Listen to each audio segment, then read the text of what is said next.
¿Qué está pasando, familia? Como vieron en el título del episodio, hoy me senté con Gio Camacho, quien en mi opinión es uno de esos referentes en la industria de marketing en Puerto Rico que todos deberíamos estar echándole un ojo. Y en este episodio hablamos sobre sus años creciendo en el pueblo de Aguadilla, Puerto Rico, y cómo fue que encontró su pasión por el mercadeo, aunque comenzó estudiando ingeniería en la universidad. También hablamos sobre el campo de la humanización de marcas y esta perspectiva que Gio encuentra que es tan crucial para las compañías hoy en día. Hablamos sobre la diferencia de humanización de marca y personal branding, el futuro del mercadeo y de la industria como tal con la nueva implementación de la inteligencia artificial, el futuro al cual se deben estar preparando las personas o los jóvenes que están estudiando mercadeo hoy en día y un montón de otras cosas más que para mí fue un placer y un honor sentarme con Gio a tener esta conversación, así que espero que se disfruten esta conversación tanto como yo me la disfruté y nos vemos en el episodio.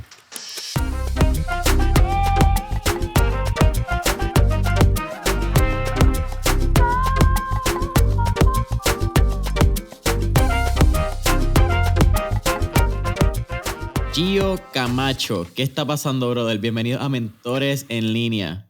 Gracias Jason, gracias por la invitación, estoy pompeado, por fin se nos dio, por fin Oye, se brother, nos dio. es un placer, esta no es la primera vez que hablamos, no es la primera vez que grabamos un podcast, actually, pero sí es la primera vez que estamos aquí en Mentores en Línea y aunque lo estamos haciendo remoto, dude, para mí siempre es un honor hablar contigo. Creo que eres una de esas mentes bien privilegiadas que está haciendo algo diferente en todo lo que tiene que ver Gracias. con marketing en Puerto Rico y de verdad eres un tipo que lleva muchos años.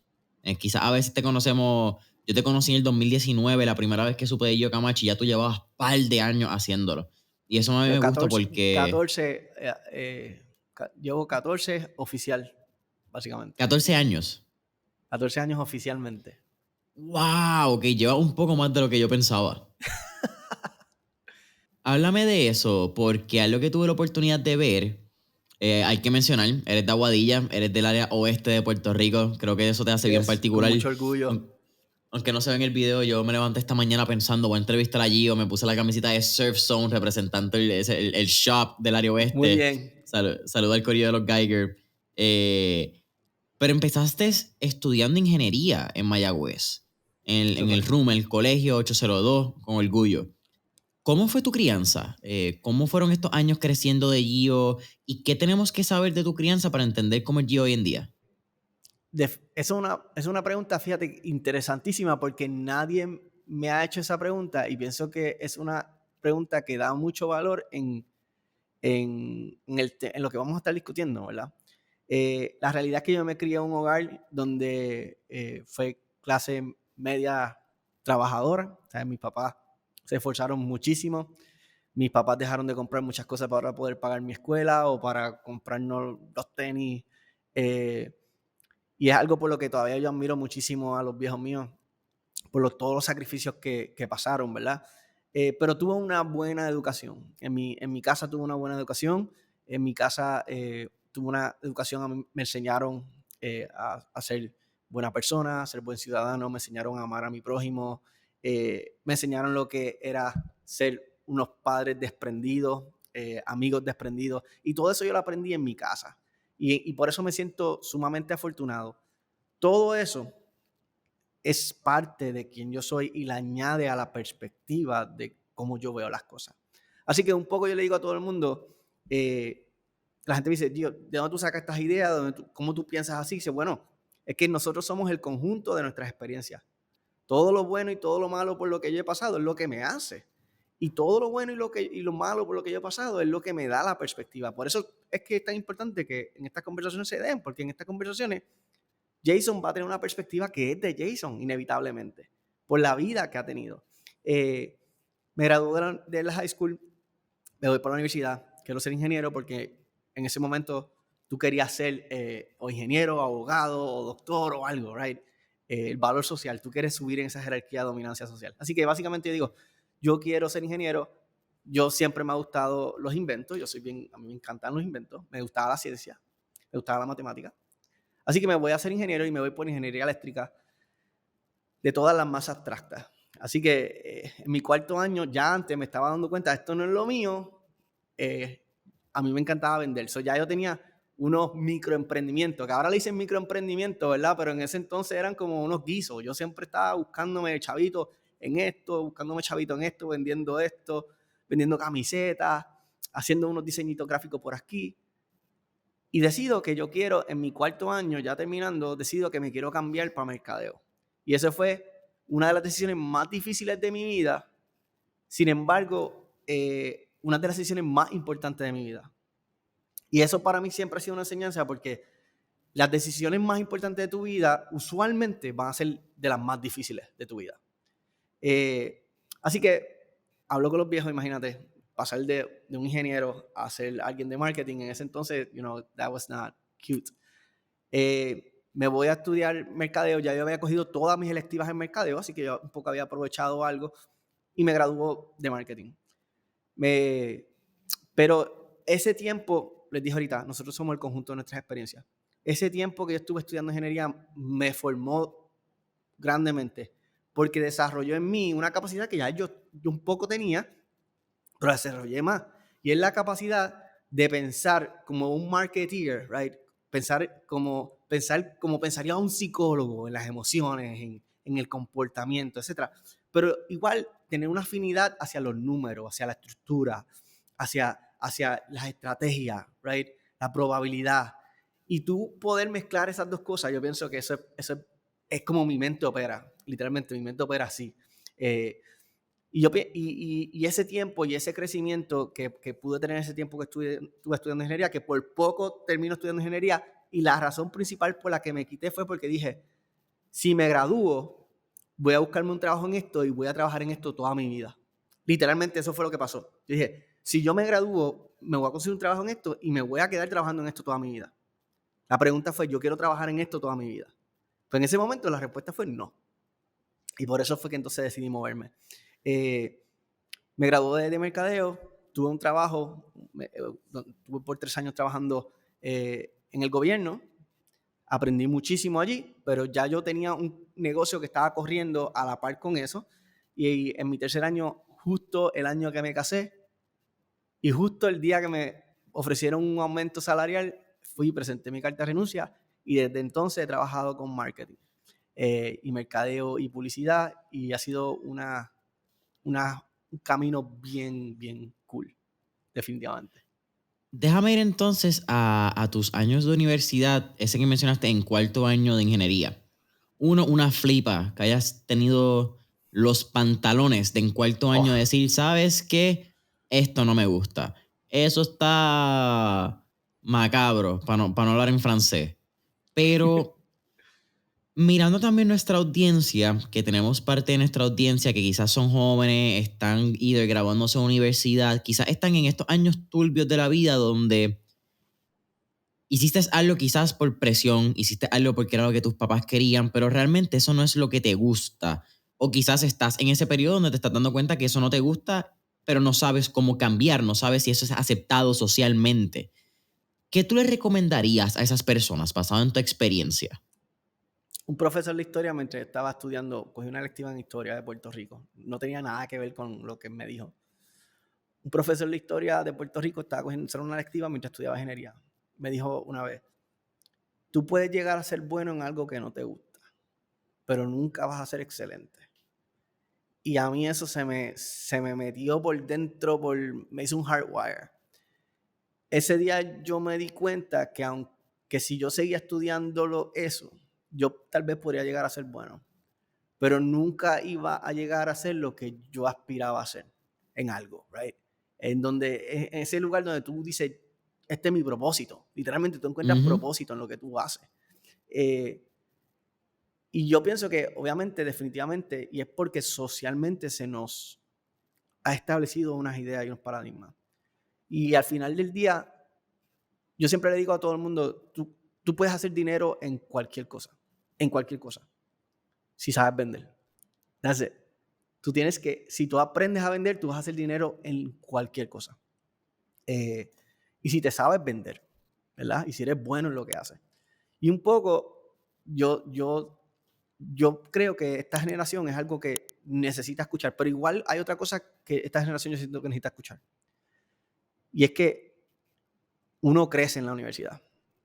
Y lo más importante, como más uno crece, como más importante es crecer en la universidad, no es en información, no es intelectualmente, es en el carácter, right? Cuando tú te hospedas solo, cuando te invitan a janguear pero tienes un examen. Eso es los soft skills, cuando tienes que dar una conferencia, tienes que dar una charla frente a un grupo, cuando eres el líder o tienes que trabajar en equipo. Son los soft skills lo más importante que uno tiene que buscar desarrollar. Y yo pienso que hay una generación que se enfocó en trabajar los hard skills, ¿verdad? En las cosas técnicas, y saben, pero cuando van al mundo real no funcionan porque no pueden conectar con alguien, no pueden dirigir a alguien, no son líderes. Y esas son las cosas que verdaderamente tenemos que buscar desarrollar en la universidad. Y eso parte tiene que ver con la institución y con la academia, pero parte tiene que ver con nosotros mismos, exponernos a esos foros, a esas situaciones, a esos momentos. Así que la universidad sí es una herramienta poderosísima, pero si la aprovechamos, como todo. ¿Sabes? Que yo he estado en una reflexión. Técnicamente mi graduación fue este año, pero yo terminé de estudiar en mayo del año pasado. Bueno, julio. Depende de cómo lo quiera ver. Porque yo termino mi año de universidad en mayo, pero tuve que hacer un internado para los últimos 3 créditos que me duró el verano. Realmente yo terminé el mayo pasado, pero por tecnicismos mi graduación es un año después. Y en todo este año me he estado pensando como que cuál fue el rol de la universidad en mí. Y cuál fue también mi posición ante la universidad, por eso que tú acabas de mencionar. Y yo llegué a esta filosofía, que probablemente no es nada mía y alguien la pensó hace 50 años, lo que pasa es que yo pienso que soy bien inteligente y la saqué ahora. Que me ha pasado recientemente, busco nombres de websites pensando en conversaciones, diablo, esta idea está bien cool, esto va a pegar, y cuando voy registrado en el 2016 yo, diablo, 2 panas tuvieron esta misma conversación hace 7 años, mano.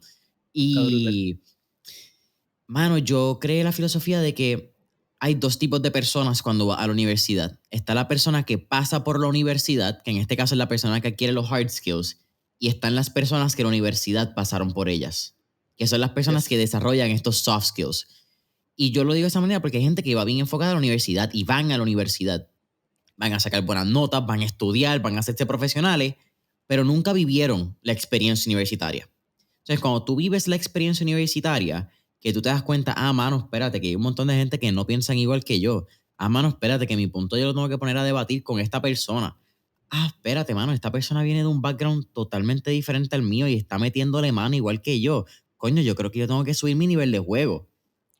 La universidad te pone a reflexionar tanto en tus privilegios como en donde estás comiendo mierda en tu vida, creo yo, cuando dejas que la universidad pase por ti. Pero si tú pasas por la universidad, creo que, no sé si pierdes tiempo, pero creo que no la aprovechaste a su máxima potencia. Y eso que tú dices, completamente de acuerdo contigo, yo lo digo de otra manera, yo digo, hay una generación que les enseñaron a ir a la universidad para ser alguien, right? Para convertirte en alguien, porque tú tienes que ir a la universidad para convertirte en alguien. Y hay quien va a la universidad porque ya es alguien, porque entiende su valía y sabe que es complementario. Esto viene a añadirme, esto no viene a hacerme. Y yo pienso que cuando entramos con esa... Oye, y eso es en todo. Hay gente que de repente hacen los negocios para sentirse que por fin me convertí en alguien, lo logré. No, ya tú vales. El negocio tiene que ser una expresión tuya. Cuando tenemos esa perspectiva en la vida, la realidad es que vemos todo como una oportunidad de añadirme y de transformarme, de serme mejor persona. Pero no lo vemos como una herramienta para satisfacer una necesidad básica como sería el reconocimiento, right? Yo no hago esto simplemente porque quiero tener el título y lo que me importa es el título, porque un médico que lo que le importa es el título es un mal médico, no tiene vocación, tiene profesión, pero no tiene vocación.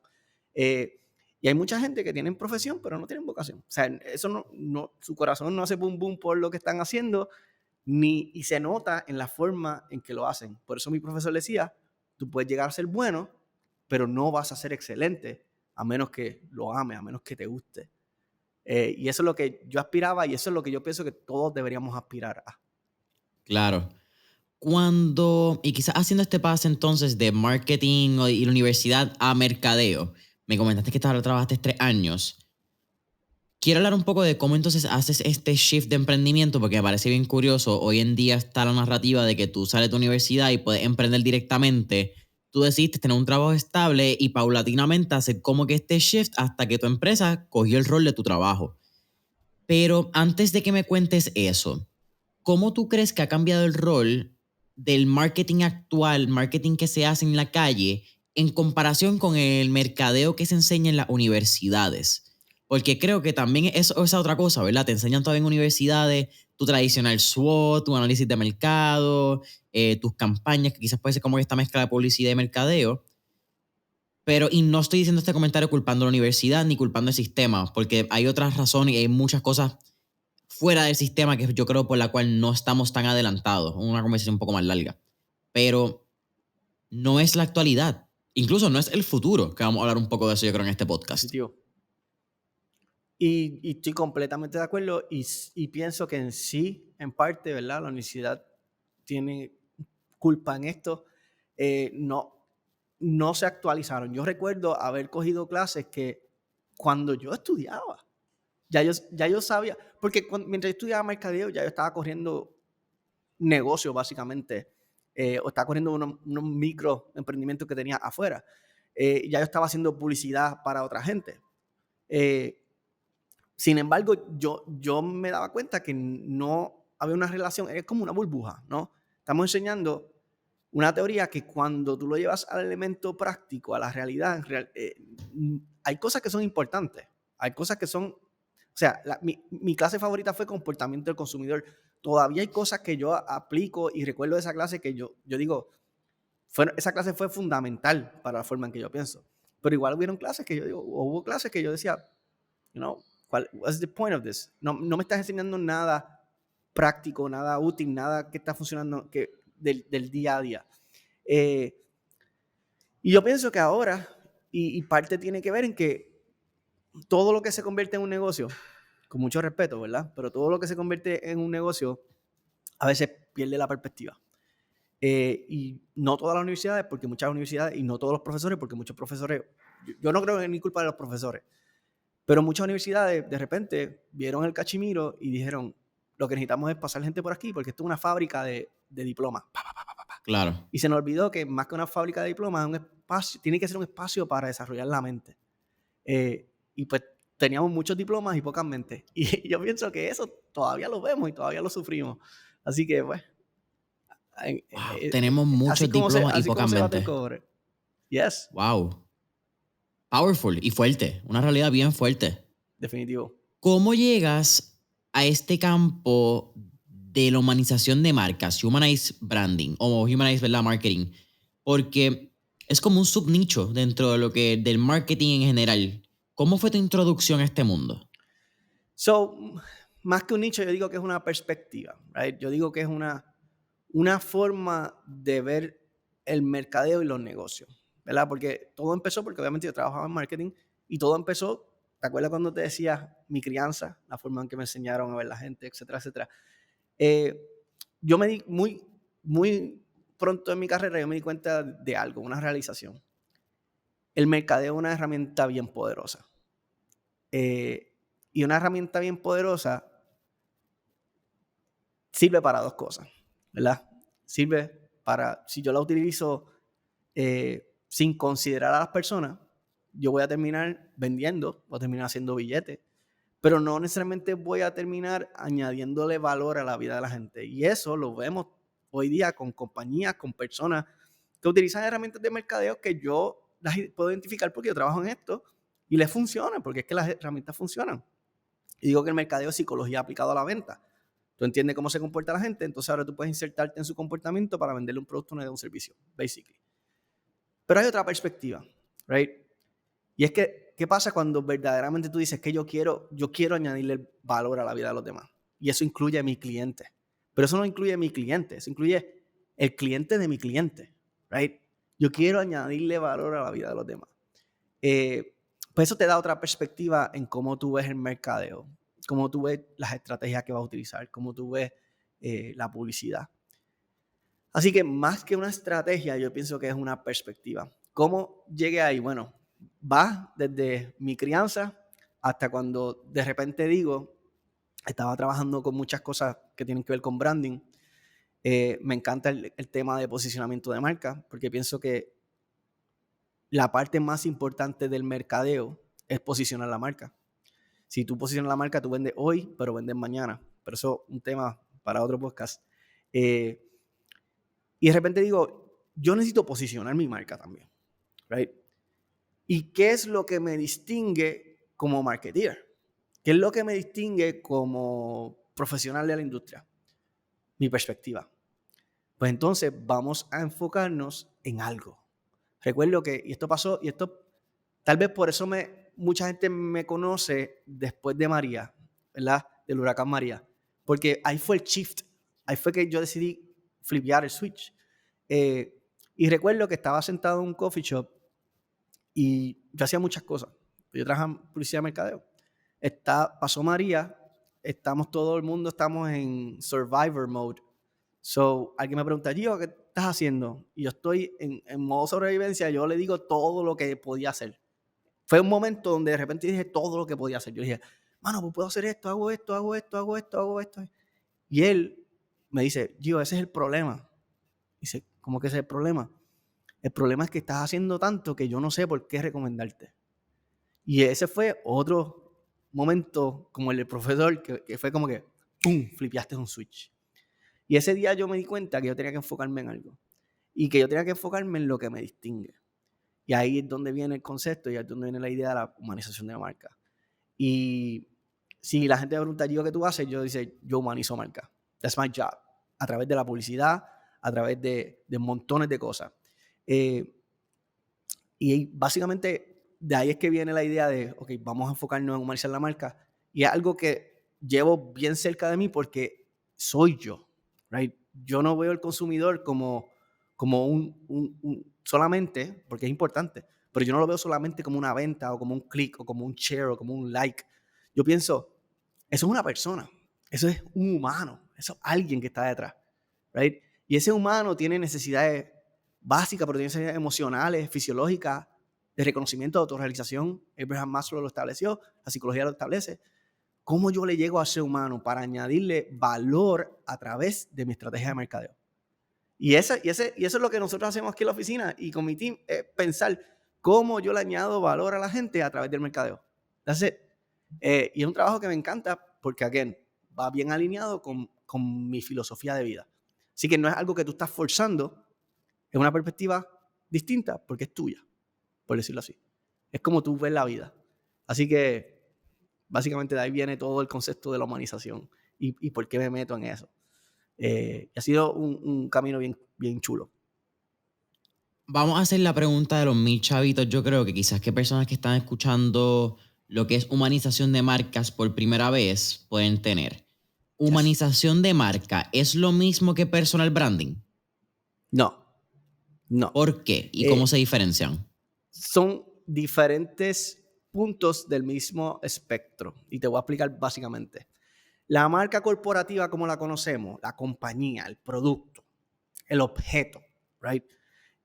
Por mucho tiempo vendíamos el objeto, vendíamos el producto, vendíamos esa marca corporativa, ese logo, eso es lo que vendíamos. Resulta que viene las redes sociales, porque ese es el gran catalítico de todo esto. Las redes sociales se integran a nuestras vidas y las redes sociales no se diseñaron para que un objeto interactúe con una persona, sino para que una persona interactúe con una persona, right?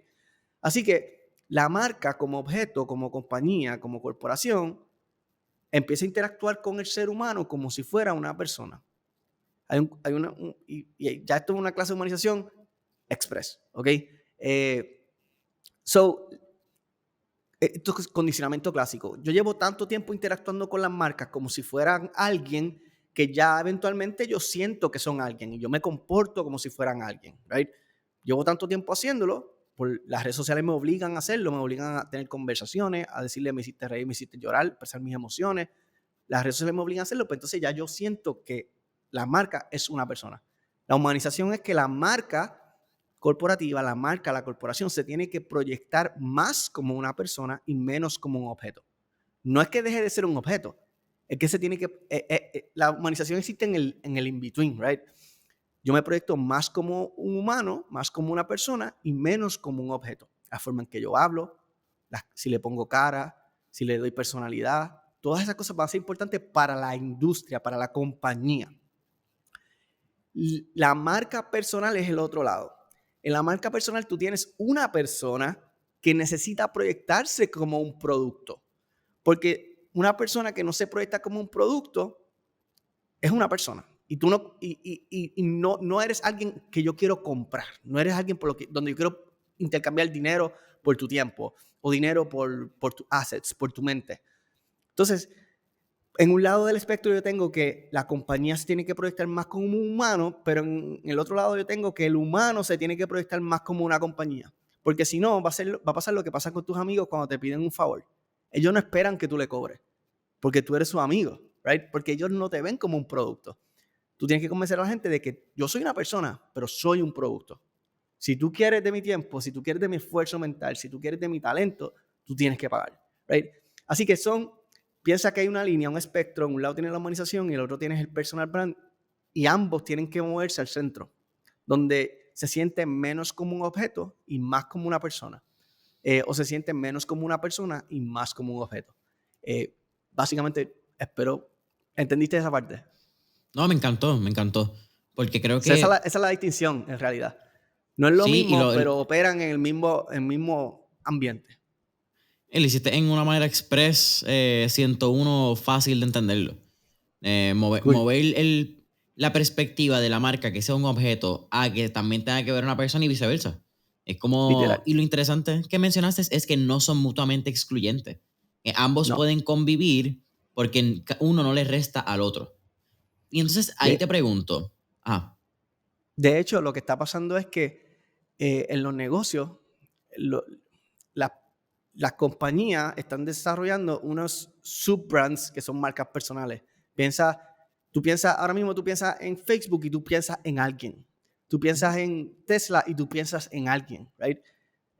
Todavía pasa que tú piensas en Apple y tú piensas en Steve Jobs. claro. Las marcas personales se están amarrando, se están ligando a las marcas corporativas, pero siguen siendo marcas distintas. La forma en que se comportan, la forma en que hablan, la forma en que se venden. Está pasando algo bien, bien interesante en la industria que eventualmente va a pasar con la inmensa mayoría de los negocios. Acabas de traer un punto bien interesante y es el lado de que también cierta humanización de la marca con estas personas, como acabas de decir, como Steve Jobs con Apple, quizás en este caso puede ser Bob Iger con Disney, que son como los CEOs recientes. Los CEOs también han tomado la posición de llevar quizás la humanización de la marca. Ellos han tomado como que, mano, ¿sabes qué? Pues quizás de cierta manera la marca, o yo como CEO tengo unos elementos que la marca también representa y hay como que este punto medio donde ambos se aportan. Pero cuando vamos a hablar de la humanización de la marca, ¿verdad? Que le vamos a poner una persona, una identidad, algo físico a ese objeto, a ese producto. ¿Tiene que ser el dueño de la compañía? ¿O puede ser otro elemento, puede ser otra persona? Y hago la pregunta bien directa porque creo que hay dueños de compañías, qué sé yo, restaurantes, vamos a ponerle por ejemplo, o algún tipo de servicio o producto, donde ellos no se sienten cómodos poniendo su cara porque tienen el miedo o tienen esta perspectiva de que si ellos ponen su cara al negocio, van a atarlo solamente, van a poner que el negocio es Jaime y Jaime es el negocio. ¿Eso es así o cómo tú recomiendas entonces atacar la humanización de la marca si alguien tiene esa perspectiva? El único propósito, no es el único, pero el propósito principal por el que queremos tener una cara amarrada a un negocio es para provocar conexiones empáticas. Es para que las personas puedan sentir, yo me identifico con, que me hace reír, me hace llorar, me la paso bien, quiero ver a esta persona. La razón principal para que tú quieres tener una cara, ¿verdad? Es precisamente para tener una conexión empática con tu audiencia. Ahora, esa cara no tiene que ser el dueño, ¿verdad? Obviamente hay unos temas que después podemos discutir porque hay beneficios y desventajas de que sea el dueño, pero piensa en Geico. En Geico no es nadie, en Geico es un lagartijo, right? Un reptil. Y esa es la cara con la que uno conecta. Esa es la persona con la que uno, o esa es la imagen, ¿verdad? que un poco humaniza a Geico. Así que puede ser incluso artificial y ahora va a pasar que va cada vez a ser más artificial porque ahora es fácil crear un personaje artificial en comparación con antes. Pero igualmente hay veces donde tú quieres que sea una persona. Y aquí lo interesante es que la humanización de la marca, hay magnitudes de la humanización. Hay negocios que tú tienes que humanizarlos mucho más que otros. Si un negocio, digamos, tienes una égida, un centro de envejecientes, pues es un negocio que definitivamente tú quieres humanizar mucho más por la naturaleza de su servicio. Que si un negocio que vende unas piezas para los mecánicos, por darte un ejemplo. ¿Okay? Claro. Así que hay magnitudes a la humanización. Lo que hay que ver es hasta dónde yo debo o puedo humanizar mi marca. Recordando que, como te dije ahorita, es un espectro. Tú estás en el in-between. Hay veces que me puedo mover mucho a parecerme a una persona, pero hay veces donde no necesito hacerlo tanto, porque mi industria no me requiere que me humanice tanto. Y eso es importante entenderlo.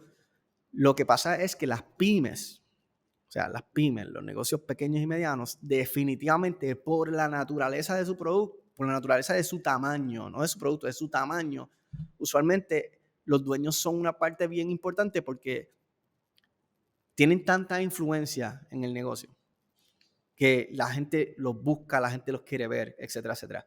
Así que hay momentos en la vida de un negocio donde tal vez tú quieres tener el dueño y hay momentos donde tú quieres sacar el dueño. Todo va a depender de tu industria y tu tamaño.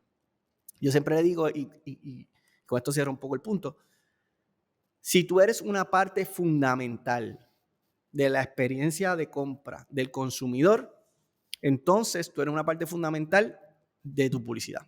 ¿Qué quiero decir con eso? Si yo entro a tu negocio y te veo a ti todos los días y tú eres el que me vende, o te veo ayudando en una cosa o que otra, o si tú eres el que vas a visitar a los clientes y el que cierra el contrato, si tú eres una parte fundamental de la experiencia de compra de tu consumidor, entonces tú eres una parte fundamental de tu publicidad. Eso yo pienso que es la forma más fácil de determinar, ¿necesito ser parte de esto o no necesito ser parte de esto? A la medida que tú vas delegando esas partes fundamentales donde ya yo no te veo a ti, si digamos que ahora yo veo a tu empleado y ese es el que cierra el contrato y ese es el que va a los sitios y ese es el que me sirve el café, pues entonces ya tú no eres la persona que necesitas en la publicidad, ahora es ese empleado, right? Es quién es una parte fundamental de esa experiencia de compra y esa es la persona que yo quiero insertar en mi publicidad, básicamente. ¿Cuál tú crees que es el error principal o los dos errores principales que cometen las pymes cuando deciden atacar esta humanización de las marcas? ¿A qué te refieres con atacar esta humanización de las marcas? Deciden tomar como que el rol y decir, ¿sabes qué? Vamos a humanizar nuestra marca, no estamos haciendo un buen trabajo, y deciden hacerlo por su cuenta. No contratan a Gio, no llaman al experto y dicen, ¿sabes qué? Vamos a humanizar la marca, vamos a ver cómo esto funciona. ¿Cuáles tú has visto que son esos dos errores principales o un error principal que cometen siempre las pymes o que es como que, mano, esa puerta de entrada al error que es casi natural? Lo primero es que no entienden el concepto, right? Piensan que es tirarse una foto y ponerla en las redes sociales y eso no es humanizar la marca. La humanización de marca, como te dije ahorita, empezando, es una perspectiva. Todo comienza en cómo yo veo mi negocio. Todo comienza de esa forma. Así que un poco tienes que cambiar la forma en que tú ves tu negocio. Lo primero que tienes que entender es que ahorita tal vez, no sé si fue antes de esta conversación, o durante la conversación, pero tú mencionaste las B2B. Vamos a hablarle un poco de las B2B, ¿verdad? Business to business. Al final del día, cuando tú humanizas tu perspectiva de los negocios, tú sabes que ningún negocio es B2B. Todo negocio es C2C, human to human, ¿verdad? Edge to edge. Todo negocio es alguien con alguien. Siempre hay alguien que tienes que convencer. Siempre hay alguien que te va a firmar el cheque. Siempre hay alguien que va a firmar el contrato. Puede ser una persona, puede ser varias personas, pero siempre es alguien con alguien, right? Cuando tú entiendes, número uno, que tu equipo, tu empresa se compone de gente, de humanos, ¿verdad? Más humanos, se compone de gente. Tú lo primero que entiendes es que, oye, mi gente tienen sus días, son humanos. Hay días que se sienten bien, hay días que se sienten mal, hay días que están tristes, hay días que quieren trabajar conmigo, hay días que no quieren trabajar conmigo. Hay días que... y eso humaniza nuestra perspectiva de quiénes somos. Luego, yo tengo que entender que mi consumidor es humano. Entonces, ahora no es... ahora no es un click, ahora no es un engagement, ahora no es share, ahora yo no estoy trabajando para el algoritmo, ahora yo estoy trabajando para la gente, mi audiencia, el humano. Cuando yo entiendo eso, entonces ahora yo digo, yo puedo transmitir un mensaje de humano a humano. ¿Qué yo le debo decir? Mi compañía, los humanos en mi compañía le tienen que decir a los humanos en la otra compañía, right? ¿Por qué tú me quieres contratar? ¿Cómo yo te voy a ayudar? ¿Cómo comprar mi producto te va a satisfacer una necesidad básica?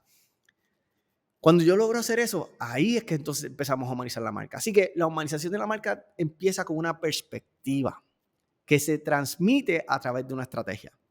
Y mucha gente no entiende eso. La gente piensa que es tirarte una foto tuya y that's it. Es como la marca personal. La marca personal no es eso. La gente tiene que entender, y cuando hablamos de humanización de marca, seguimos hablando de branding. La gente tiene que entender que la marca no es un logo, la marca no son fotos, la marca no es un look, la marca es una idea. Si es una idea que plantamos en la mente de mi consumidor, right? ¿Qué idea estamos transmitiendo? Eso es lo más importante. Y ahí eso es donde fallan la inmensa mayoría de las campañas publicitarias, no fallan en el desarrollo, en el development. Fallan en la idea. Estás transmitiendo la idea equivocada. No estás hablándole a las emociones, no estás transmitiendo un valor emocional, un social, un valor estético. No estás transmitiéndolo y por ende no estás dando razones de compra al consumidor. La inmensa mayoría de las personas que tackle this, que dicen yo no tengo dinero para contratar a Gio, whatever sea el caso, voy a humanizar la marca yo, fallan en que no entienden qué es la humanización y cómo funciona la humanización. Así que en ese sentido yo pienso que está cool, todos pasamos por ese proceso donde no podemos contratar a alguien. I understand that. Todos pasamos por ese proceso. Yo todavía hay cosas que quisiera subcontratar y que no puedo subcontratar. ¿Ok? Sin embargo, mi trabajo entonces es educarme en eso, que lo puedo subcontratar. Claro. Y pienso que en ese sentido, afortunadamente, por lo menos mis clientes, yo me encargo de que ellos entiendan. Yo quiero que ellos entiendan por qué tú estás haciendo esto. Y cambiarte un poco ese switch, ¡pam! Que eventualmente, aun cuando yo no esté, yo sé que ya cuando tú flipas ese switch, ya vas a correr en esa línea. Claro. Así que yo pienso que básicamente ese es el gran problema, que no entendemos qué es la humanización. Pensamos que es hacer unas cosas específicas cuando en realidad es una perspectiva, cómo vemos a nuestro consumidor y cómo le vamos a hablar a nuestro consumidor. Mira, me acabas de dar un tema que yo estoy casi seguro que tú y yo no hemos hablado, así que también estoy bien emocionado para entender tu punto de vista y tu perspectiva. Y es los influencers. Muy bien. Viste, te conozco ya, bacalao, y sé por dónde va. Aquí hay dos perspectivas que las voy a traer, pero me gustaría entender quizás tu punto de vista de un plano más desde la marca. Y aquí yo creo que hay dos puntos. En la perspectiva y punto de vista desde el influencer, que entra a una marca pensando que puede hacer algún tipo de trabajo, ¿verdad? Para llevar el mensaje de la marca, que yo creo que eso va entonces a que la marca también tenga bien claro cuál va a ser ese mensaje, ese deliverable que quiere llevar con ese influencer. Pero me interesa también el punto, y aquí es donde quiero tu opinión, de si tú crees que las marcas están utilizando a los influencers para tratar de humanizar su marca, o las empresas para humanizar su marca.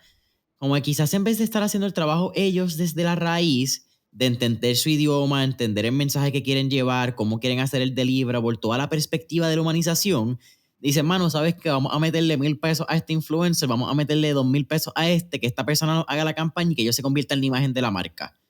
¿Tú crees que eso es algo que las compañías hacen pensando que va a ayudar a la humanización, pero no ven la perspectiva completa de lo que hace ese esfuerzo de mercadeo o publicidad? No sé si me expliqué. Eso va a depender mucho del equipo de mercadeo que esté trabajando ahí. Tal vez hay equipos de mercadeo que lo ven de esa forma, hay equipos de mercadeo que están pensando en el alcance, hay equipos de mercadeo que están pensando en las ventas que le puede atraer ese influencer. Y mucha gente piensa que yo pienso que los influencers no funcionan. No, hay influencers que definitivamente son muy efectivos y muy eficientes. Simplemente que no todos los influencers son para todas las marcas y no todo el mundo que dice ser un influencer tiene influencia. Y ahí es donde se complica la ecuación, ¿verdad? cómo yo determino quién es el influencer que me conviene y cómo yo determino si esa persona verdaderamente tiene influencia o si simplemente tiene seguidores, porque tener seguidores no es tener influencia. Así que un poco es un tema complicado que hay que verlo caso por caso.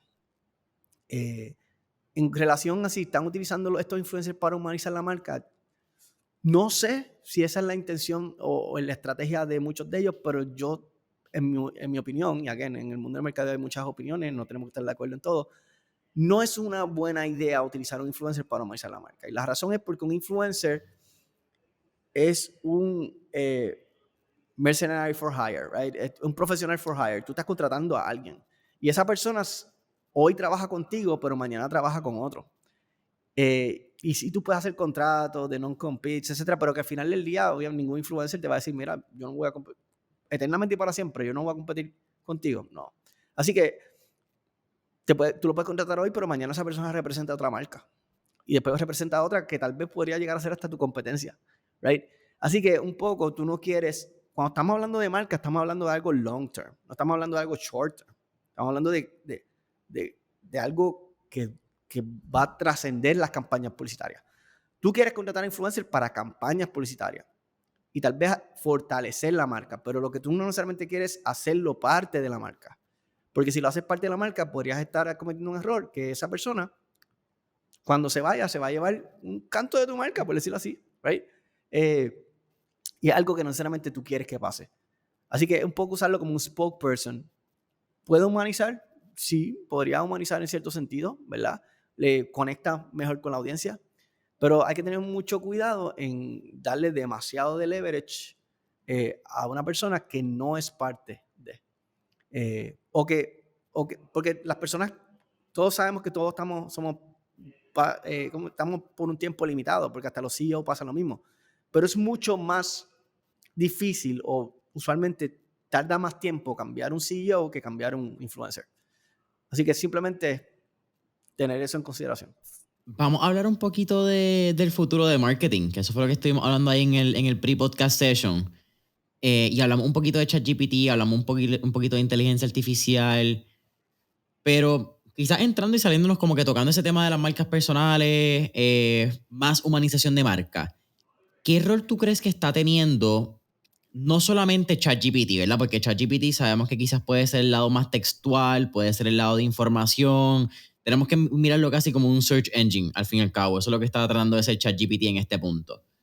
Pero todo lo que es mano DALL-E, ahora Autopod, ahora te dije DALL-E, ahora Adobe también tiene unas cuantas aplicaciones más, creo que Photoshop y ahí también le están metiendo. Para mí sigue siendo bien impresionante cómo Adobe, por alguna razón, sigue siendo la compañía más innovadora a nivel de software, en mi opinión. Llevan años cambiando este juego. Literal. Y todo el mundo habla de Microsoft, Facebook, Google y Adobe, PDF. ¿Tú no usas un PDF? Entonces, ¿quién hizo eso? ¿Qué tú miras, qué sé yo, en los próximos, pues, mucha gente habla 5 o 10 años, pero tú y yo hablamos 2 y 3.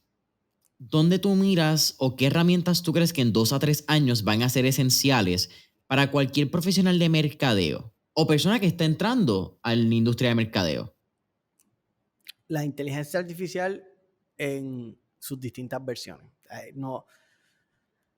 Hablábamos antes de tener esta conversación que si hay industrias que van a evolucionar drásticamente en los próximos 2 años, como decíamos, ¿sabes? Y eso siendo conservador, right? La inmensa mayoría de la gente empezó a escuchar de ChatGPT en diciembre y ya en marzo era una locura, right? Así que por ser conservador, digamos que en 2 a 3 años.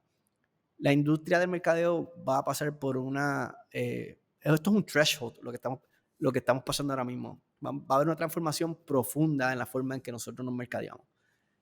Y vamos a delegar muchísimas tareas a la inteligencia artificial. Tal vez análisis de mercado que se puedan hacer, diseño gráfico, fotografía comercial. Lo que se llama stock photography va a desaparecer, básicamente. La gente que compraba una fotografía y de hacer, no del todo, obvio, como no del todo, pero va a coger un buen cantazo. Y lo que tenemos que ir pensando en la industria, los que estamos en la industria, y ya yo llevo tiempo pensando en esto, y me siento que estoy en una buena posición moving forward, pero sé que voy a coger mis cantazos también, y chévere.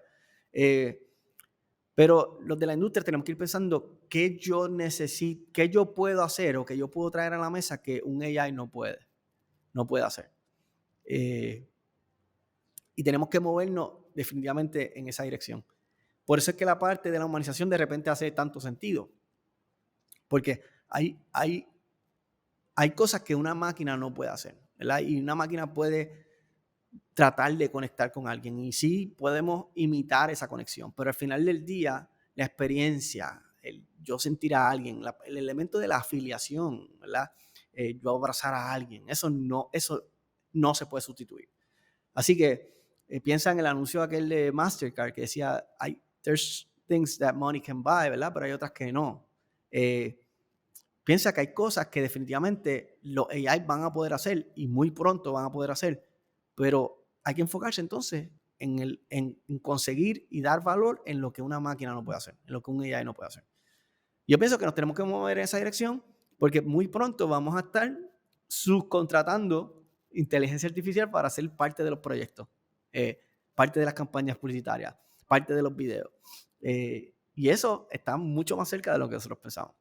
¿Qué tú le recomendarías a cualquier joven que quizás está entrando a estudiar mercadeo hoy en día o que se está graduando de la industria de mercadeo, que piensa que la industria va a ser bastante tradicional, ¿verdad? Porque es que ha sido una industria bastante tradicional por los pasados, qué sé yo, 20, 30 años, aunque roles cambiantes, pero las estructuras de estas grandes agencias, las estructuras de pequeñas agencias incluso, han sido bastante estandarizadas, como que siempre han habido tus directores de mercadeo, han estado tus ejecutivos de cuenta, tus diseñadores gráficos, como que estas áreas de las agencias siempre han sido bastante tradicionales. Así que, ¿qué tú le recomendarías a esta próxima generación que va a entrar a una industria totalmente cambiante? Ponle de la gente que se gradúe 2023 ahora hasta 2025, que van a estar graduándose en este threshold que acabas de mencionar. Claro. Bueno, tienes que desarrollar todas las capacidades que son humanas, los soft skills, lo que hablábamos ahorita, right? Tú tienes que enfocarte, tú tienes que aprender a hablar en público, tú tienes que saber hablar en público, tú tienes que saber grabarte, hacer un podcast en vivo y tener una conversación de valor. Tú tienes que aprender todas esas capacidades, ser un buen líder. Tienes que tener todas esas capacidades que definitivamente es lo que una inteligencia artificial no puede traer al juego. Precisamente en estos días estaba leyendo un artículo, no sé si era en el Nuevo Día o no me acuerdo ni dónde fue, que hablaba de eso. Y hablaba que en los resúmenes, una de las cosas que los empleadores están buscando es precisamente eso. La entrevista se ha vuelto más un asunto de vamos a probar cómo esta persona habla. Vamos a ver cómo esta persona resuelve un problema emocional. Cómo esta persona no maneja una crisis de que la máquina se dañó. Cómo maneja una crisis de que hay dos empleados peleando. Right? Y esas son las capacidades que tenemos que empezar a esforzarnos y a trabajar. Y otra parte importante es, que es lo que yo pienso que va a crecer en el mundo del mercadeo, tienes que desarrollar la capacidad de pensar como un marketeer y de pensar y de ver la gente como persona y desarrollar estrategias en base de eso. La inteligencia artificial me va a poder hacer el diseño gráfico y me va a poder hacer los gráficos y yo puedo generar fotos de que era una mamá con un bebé dándose un besito, yo puedo generar la foto, no tengo ni que siquiera ir a tirar la foto, parece una foto y la puedo utilizar en mi campaña publicitaria, pero lo que no puede desarrollar es la estrategia. ¿Qué mensaje vamos a comunicar? ¿Cómo lo vamos a comunicar? ¿Cuáles son los pain points de mi consumidor? Right? ¿Cuáles son los dolores de mi consumidor? ¿Por qué mi consumidor está comprándome a mí más en esta área que en esta área? Y ese análisis, ¿verdad? Esa estrategia es lo que realmente es mucho más difícil de sustituir. Así que todo lo que es técnico va a pasar muy fácilmente a manos de una computadora y todo lo que es que requiere, dijimos ahorita al principio de esta conversación, requiere tal vez un análisis, un pensamiento no tan solamente crítico y práctico, sino un análisis emocional. Eso es lo que definitivamente deberíamos entonces enfocarnos y empezar a desarrollar. Porque eso ahí verdaderamente está el valor del humano en una era donde todo lo práctico se lo delegamos a una computadora. Y con esto termino. Estamos pasando a una era donde las transacciones prácticas se las estamos delegando a una computadora y nos estamos enfocando en las transacciones emocionales. Pues entonces tú tienes que desarrollar esas capacidades. Esto ya quizás una pregunta un poco más de curiosidad propia, pero 14 años después, o 14 años, sí, mirando atrás, 14 años de experiencia en el mundo de marketing, ¿qué habilidad, destreza, mano o hasta mindset tú le adjudicas a tus años estudiando ingeniería? Porque eso es algo bien Oh, particular. Yo creo que los ingenieros, yo siempre se los reclamo, no sé si a la vida, a mis papás o a la escuela o a los tres, pero a mí siempre me hablaban de ingeniería y yo pensaba en ingeniería eléctrica. Yo pensaba en construcciones, cablería, el chamaco que está con botas en una construcción, pero que no está metiéndole mano a la construcción.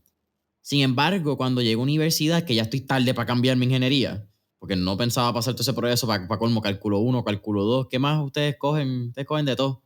ecuaciones Termodinámica diferenciales, también. análisis numérico, yes, todas las cogí. Hacho, yo me colgué 2 veces en MECU, yo creo que yo estoy bien. Me di cuenta que la mentalidad de ingeniero es simplemente saber optimizar el tornillo que necesita media vuelta en vez de una vuelta para que la máquina funcione mejor. Y en el momento Eficiencia. cuando tú... bien cabrón, mano. Entonces, y me gusta que en otros países tú hablas y tú eres un ingeniero o ingeniero en finanzas, ingeniero en sistema de computadoras. Y no, el título no cambia.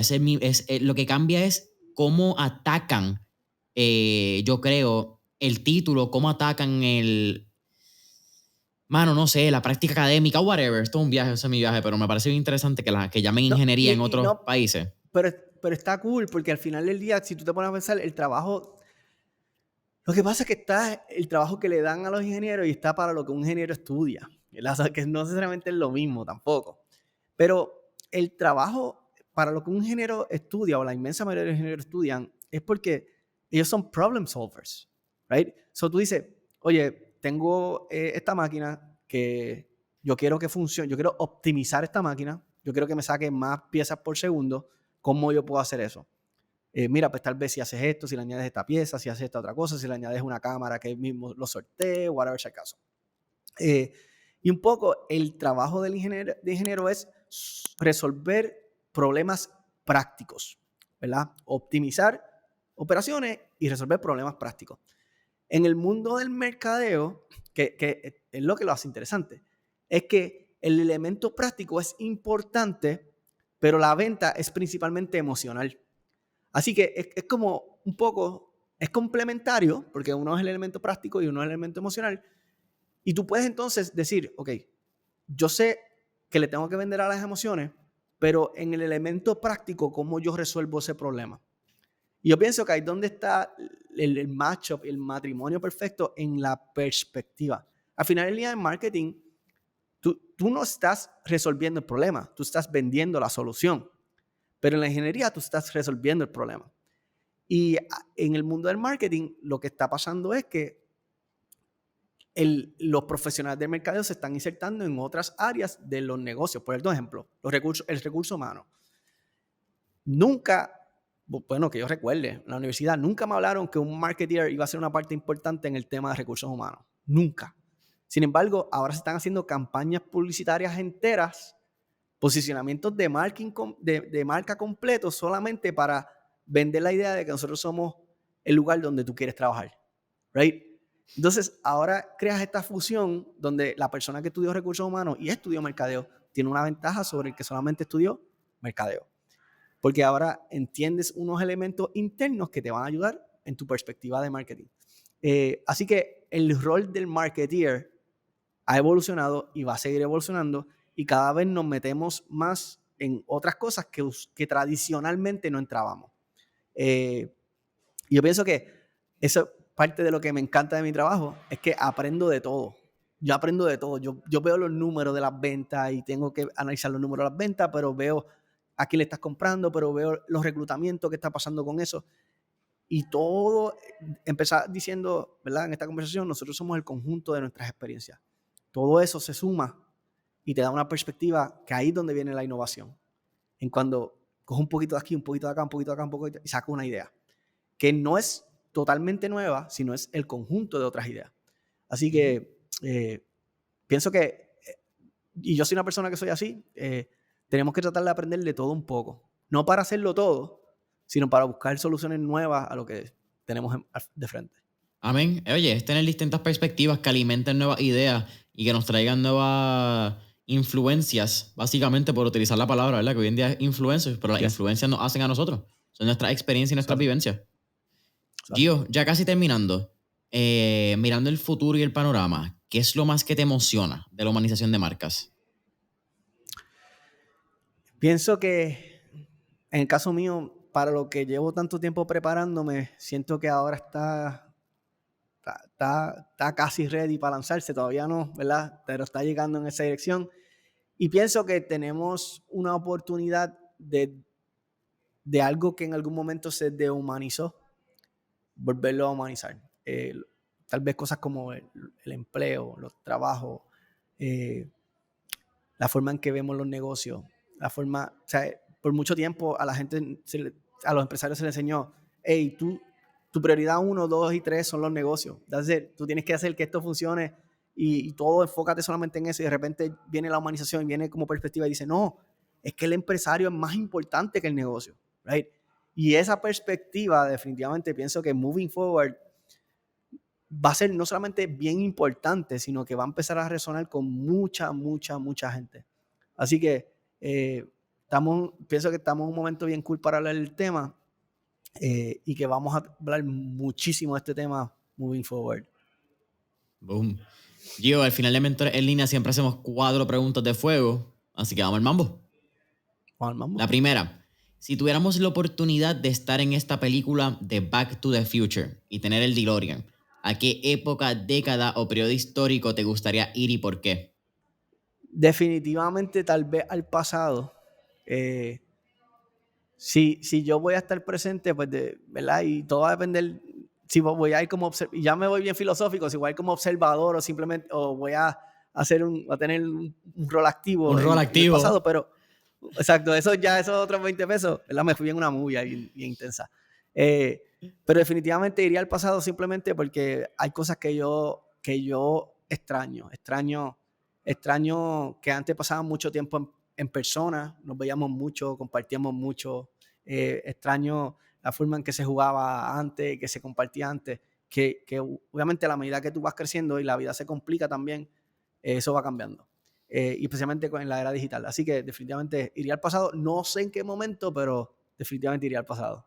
Segunda pregunta. Tenemos un playlist en Spotify que se llama Mentores en Línea, el playlist, donde tenemos todas las canciones que motivan y pompean a nuestros entrevistados. Así que con eso dicho, ¿qué canción motiva o pompea a Gio Camacho? Yacha, ahí estás bien apretado, porque yo escucho literalmente, bueno, no voy a decir literalmente de todo, hay un tipo de música que no necesariamente me encanta, pero ni siquiera lo voy a mencionar. Pero yo escucho casi de todo y dependiendo del día. So, últimamente estoy escuchando mucha música del 2000, especialmente como que punk rock, rock de la época. Es por semana. Esta semana te tocó el rock del 2000. ¿Qué andas escuchando de esa época del 2000? Bueno, estaba escuchando ¿cómo se llama esta gente? The Killers, Panic at the Disco, On the Road. Esa línea es como más medio emo, right? Esa línea me estaba recordando de mis tiempos de universidad. Tercera pregunta, Gio. ¿Qué 3 libros les recomendaré a nuestra audiencia? De lo más que yo leo usualmente es de psicología, pero hay varios libros que son bien importantes para mí. Primero hay uno que se llama The One Thing, que yo siempre le digo a todo el mundo lea. No es de mercadeo, pero me ayudó muchísimo a enfocarme en lo que yo quería hacer. Se llama The One Thing. Después está Jonah Berger, que tiene 2 libros bien importantes. Uno se llama Influence, si mal no recuerdo, y el otro se llama... Lo tengo aquí. Lo saqué. Luego te enviaré y tú lo añades aquí en el mensaje al final, porque nombre se me está escapando ahora mismo. Es anaranjado. Súper. Anyways, se me olvidó ahora mismo el nombre. Pero Jonah Berger es un escritor que a mí me encanta muchísimo, muchísimo, muchísimo. La mezcla, yo pienso que él es la mezcla, la forma en que escribe, él es la mezcla perfecta entre psicología y marketing. Es como ese in-between, right? Así que está bien cool. One Thing Influence, entonces el tercero lo ponemos ahí en una fotito cuando saquemos. Igual va a estar en el newsletter de Mentores en Línea, así que ahí lo van a poder encontrar. Gio, ¿cuál es tu última pregunta? ¿Cuál sería tu último tip o recomendación para toda nuestra audiencia? Disfrútense en lo que hacen, enfóquense en el proceso, siempre en todo lo que hagan. Y en el tema que estamos discutiendo, recuerden que tenemos que buscar la forma de conectar emocional y socialmente con nuestro consumidor. Básicamente, eso hay 4 valores que son los 4 valores que tú tienes que vender en toda campaña publicitaria dentro del modelo que nosotros trabajamos. El valor práctico es el primero, pero no es el más importante. Luego tenemos el valor emocional, social y estético. Y esos 3 valores son subjetivos, no existen, los construyo yo. Tu publicidad y tu marca tiene que expresar valores emocionales, valores sociales y valores estéticos. Eso es lo lindo del mercadeo, que la inmensa mayoría de las cosas por las que la gente compra algo son una idea. Literalmente, son una idea. Y nuestro trabajo es sembrar esa idea en la mente de nuestro consumidor. That's it. Así que gracias por el tiempo, Jason. Gracias a las personas que escucharon esto. Me siento bien honrado y gracias por la oportunidad.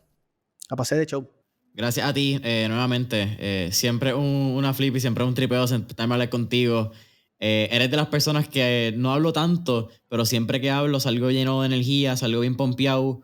Creo que también aprecio nuestras conversaciones porque siempre que son no hay mierda, son llenas de información, llenas de valor y creo que nos alimentamos mutuamente, que en verdad eso te lo agradezco muchísimo y aprecio la confianza.